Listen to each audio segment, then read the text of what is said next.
Osman, how are you, Captain Osman? All good? Yes, sir. Good, sir. Yeah, I heard you clear. And you can see the slide, that's principles of ISM code, right? Osman? Yeah, principle of ISM code. Okay, good. So basically, there is one roll-on, roll-off vessel that there was an accident on a roll-on, roll-off vessel in 1987. HOF. Anybody knows what does this HOF stand for? Did any of you study in your training in your schools? What about something about 1987, a roll-on, roll-off vessel? Anyone? Is it Herald the Enterprise or something? Herald of Free Enterprise. Yes, Montero, absolutely right. The Herald of Free Enterprise in 1987. If you Google, you will see that this particular vessel went down and lives lost. I think 197 people, close to 200 people died. And what happened? So it's very, very basic stuff. You have the roll-on, roll-off ferry. They have, these are the ferries with the ramp. You have a ramp in the forward, ramp in the arm. It is very natural, that you must close your ramp door. Your bow door has to be closed. How can you sail out the bow door? So this particular vessel, doing a regular run in the English Channel, one of the channel ferries operating from Europe to UK. So, and one of the trips after departure from the European port, it left inadvertently, accidentally, sailing in the night, lack of management system practices, no checklist was required at that time in 1987. The third officer went on the bridge, assuming that the person has closed the bow door. The person went to sleep, he was very tired. He thought the third officer will close the bow door and then go on the bridge. But unfortunately, due to this miscommunication about the bow door was left open. As soon as the ship came out of the breakwater in the month of March, this channel, it's got a good amount of swell, bad weather, water came in a matter of minutes, the vessel capsized and resulted in 197 people dying. So when this happened, the international community came on to IMO and asked them, how is it that you all didn't carry out a check, or how did the ship not check that the bow door is closed or not? So the IMO says that, oh yeah, they should have checked, but they haven't. So then they said, don't you have some good practices? Don't you follow some decent practices, just like before a plane takes off, the pilot carries out a check? Don't you have something like that? Oh, no, so we don't have anything of that sort. And oh, that's quite terrible. How can you sail your ship without having any checks and checking out things? So that's the way it is. So, but we will try and do something about it. So after this incident, it's sort of the same year, ISO 9000 was released. This was quality management system. So IMO was directed to this particular standard. Look into this standard. They have a good. This standard will give you some guideline how to establish good practices and good management systems for your shipping industry. Right. This 1978 was the date when they started preparing, and it was completed in 1987. So then IMO started preparing the code on the basis of ISO 9001. QMS, they call it a safety management system. So they started picking up things from here, not the entire standard, what they believed was important, they picked up from here.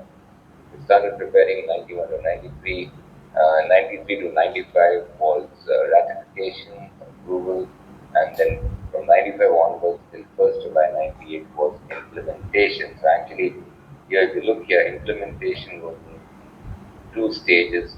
The first stage of July 98 was tankers and passenger ships, and they gave another 4 years, that's 2002, for all other vessels, that's non-tankers and non-passenger ships.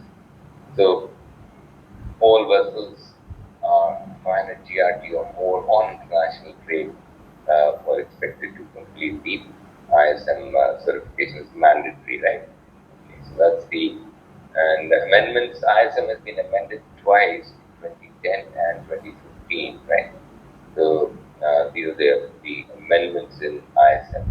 Okay, that's the background, the principles of ISM. This is the structure, the 12 elements. We will not be looking into detail of the elements, but we'll be looking into some of the key requirements of each element, right? Okay, right. So element 1, we are on the screen with you. Basically, it's got some definitions, and so we are not focusing on this right now. So what we'll do is, for this 118, 119, 110, we've got a YouTube presentation. I'll guide that to you later on. You can watch that. What that means, what is an observation, what's an NC, what's a major NC. You won't spend time here. The 6 minutes presentation, we'll go on to that later, right? It's the YouTube presentation. Captain Zhao, you can check your VPN. The rest of them may not have a problem, but since you are in China, there is some problem. So just check out your VPN connection so that when I pass the link, you can check it out. In fact, what I do is, okay, Captain Zhao, you just check out the link. And meanwhile, let's look at 117. 117, there's a objective evidence. Actually, it comes in two forms, quantitative and qualitative information. So what exactly from the word, so the term evidence, it's very important that you understand that evidence, we have this, we require evidence in two important processes in the shipping industry. I mean, there are two important processes in the shipping industry where we use evidence, right? Can somebody tell me which are these two important processes in the industry, in the shipping industry, in a shipping company, where we use evidence as it's required, right? Evidence is required. Anyone? Yes, Captain Noor, where do we use evidence?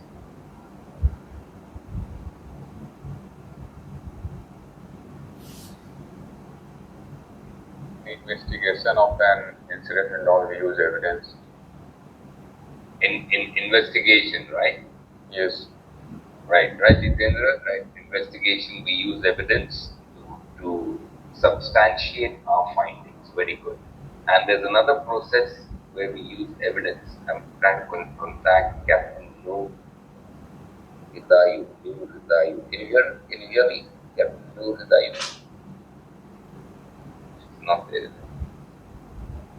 Okay, let's go to Alfian. Alfian, which other processes there where we use this term evidence? We use evidence here. One is, of course, investigation, like Jitendra just mentioned, but there's one more process where we use evidence early. That will be, evidence of compliance, evidence of non-compliance, which is that. Process for evidence. So actually, when we do inspection, audit also for vessel. Very good, excellent. Auditing, very good. When you do audit also, you need evidence of compliance or evidence of non-compliance, right? Correct, sir. Okay, Alfred, very good, thank you. So basically, we use evidence term in investigation, and we also use evidence in audit, because when you provide evidence of compliance, then when you say it's compliant, then you have to provide evidence of compliance.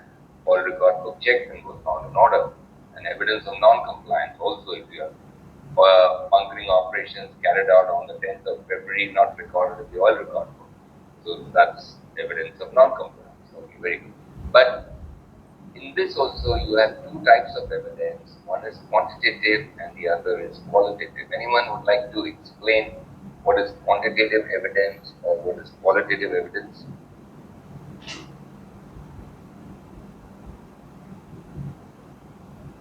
Okay, let me ask you all an example. So you tell me whether that's qualitative or quantitative. Okay. Okay. Let's say there is some finding that the master was under the influence of alcohol. Okay, very good. Now, it's an opinion from the AB. AB says, and you are the investigator. AB says, I think master not walking straight, little crooked. I think influence of alcohol. Is this quantitative evidence or is it qualitative? Qualitative. Qualitative if you have records of alcohol test being done. If you don't Very good. So, but I'm saying the statement from the AB is that Quantitative. Quantitative. Qualitative statement. The AB statement will be considered an opinion, isn't it? So it will be qualitative. Yeah. Right? Okay. Okay. Right? Okay. But as Montero rightly said, so what is the quantitative evidence? The BAC test report. That is a quantitative one. So what is the difference between BAC test report and the statement from the crew member? The difference is the statement from the crew member. We are 18 of us right now in this training session. It is possible 9 of us may say, oh, looks like the AB is right. 9 of us may say, oh, no, I don't think AB is right. He probably was, bullshitting. It's not right.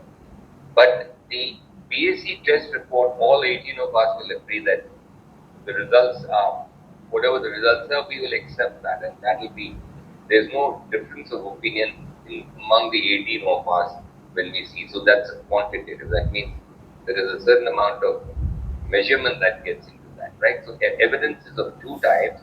Now, both evidence are important. It's not that we only give weightage to that EAC test report, quantitative evidence, when we junk the qualitative. No, not necessarily. Even the qualitative evidence has a lot of, you can park it on the side. It is not necessary that you keep it on the front of the dashboard of your investigation process, but you can keep it on the side. It's always handy, right? You never know when you need that qualitative statement, that opinion, or whatever, right? But you can't keep it right on the top. So my conclusions are that the master was under the influence of alcohol. The management says, what are your conclusions based on? Oh, the AB was telling me, he's walking crookedly. Also, walking crookedly, you determine that, oh no, that's not correct, investigator. Your investigation results are not based on good evidence. So please reconduct the investigation. All good? Clear? Quantitative, qualitative? Yes. Captain Noor, Nadia, all clear? Yes, sir. Okay. Okay, good. And how about good friend Jero? Nicole, how are you? Nicole? Yes, sir. Clear.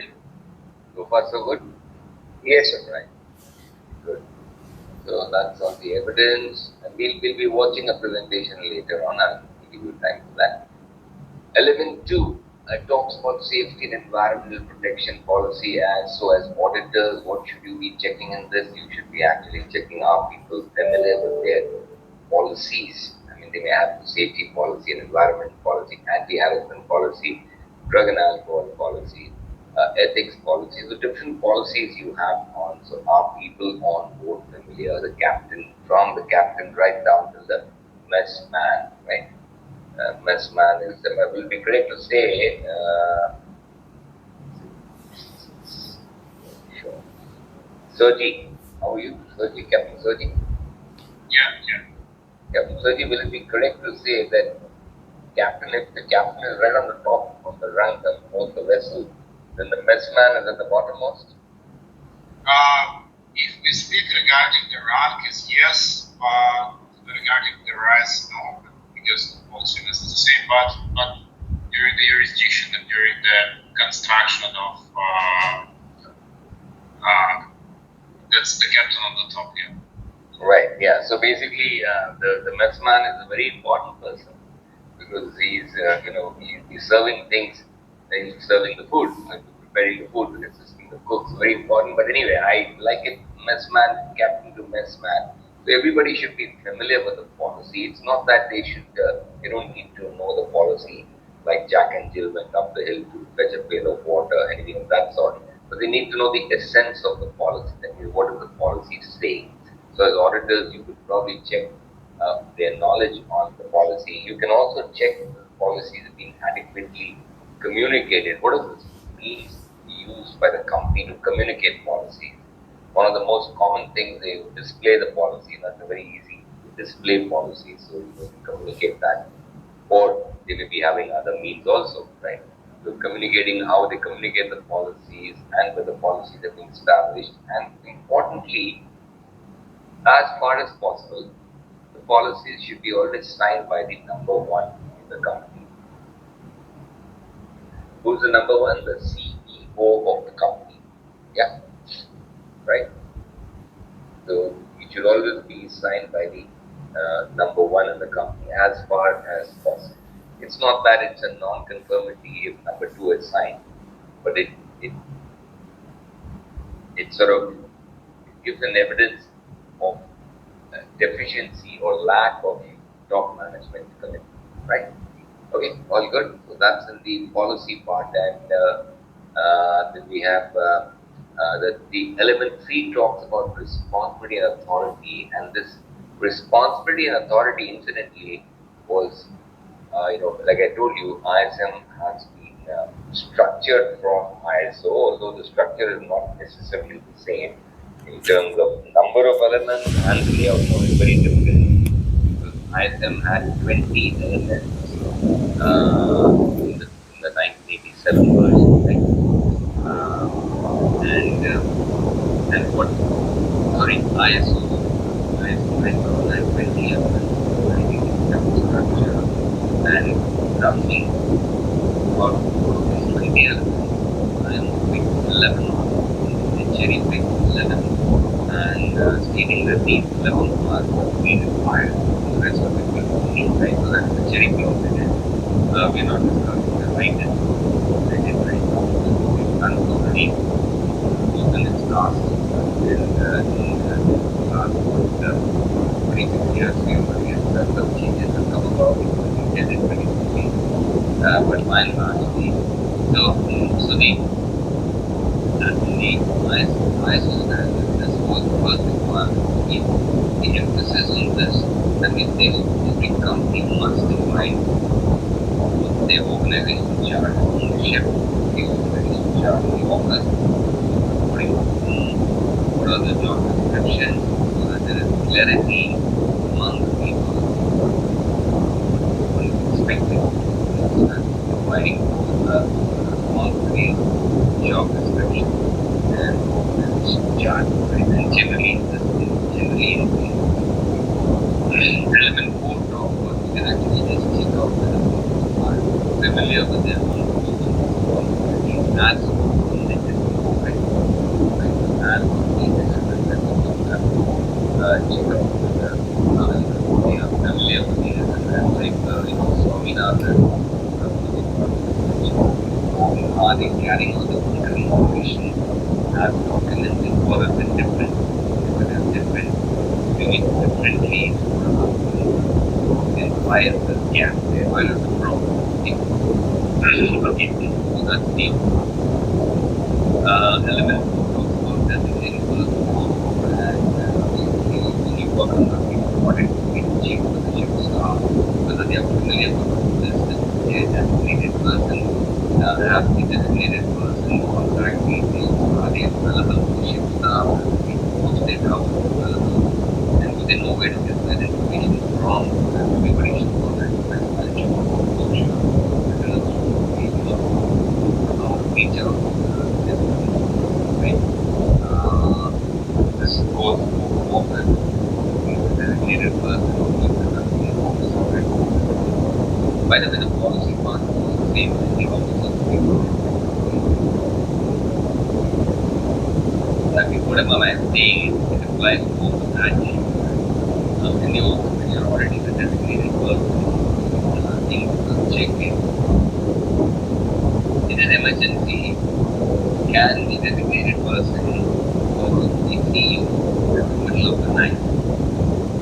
Or does the EPA, does he have to hire the vice president, VP, or the general manager, or the CEO? Can he just call the CEO? Suppose he says, oh, I can get more understood with the CEO. I'll call the CEO. Will that be correct? I will call the CEO. Yes, Sadiq, will be correct. Yes, correct. Sure. That if they wants to do the same way, so it's kind of, No, Sadiq, my question is, suppose you ask the EPA, hello EPA, in the middle of the night you have a problem, will you call the chief executive officer, CEO, or will you go via number 2 like see who vice president, all the DPS is go I don't contact or see or directly. I go where the general manager. Okay.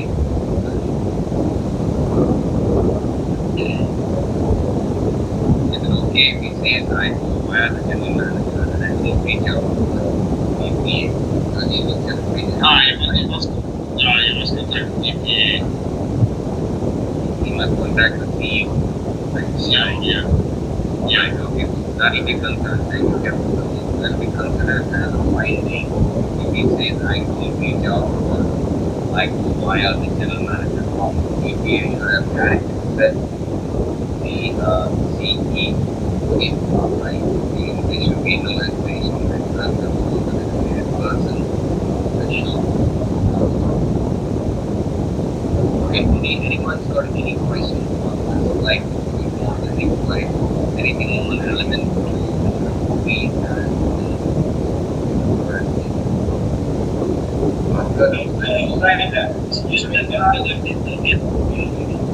yeah, I'll be quiet.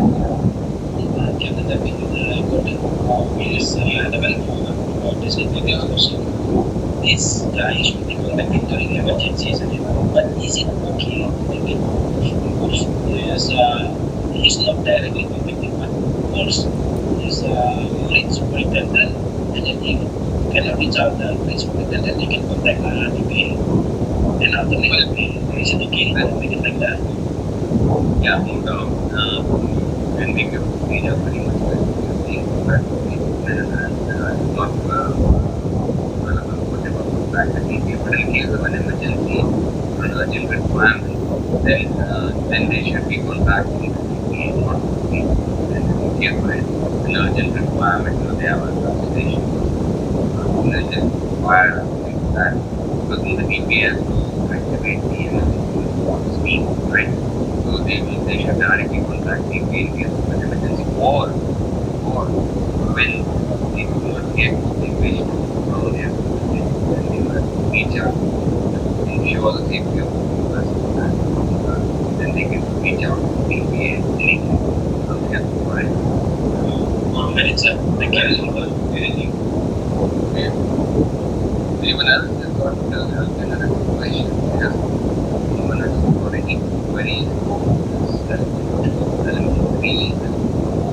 Okay. To the next like anything from you? Well, I think we're all doing very well. Bringing up, laughing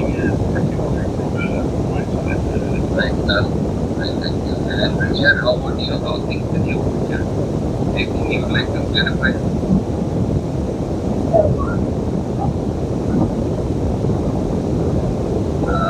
Oscar, anything from you? Nothing but that so far.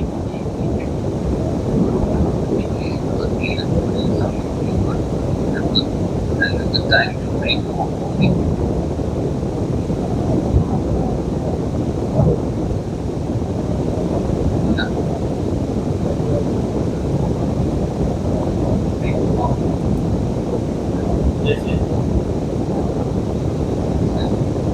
Good.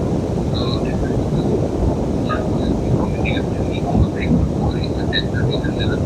half an hour to break to get your BSP right? You can install your cameras and your tablets and stay connected. Thank you very much. See you all at lunch.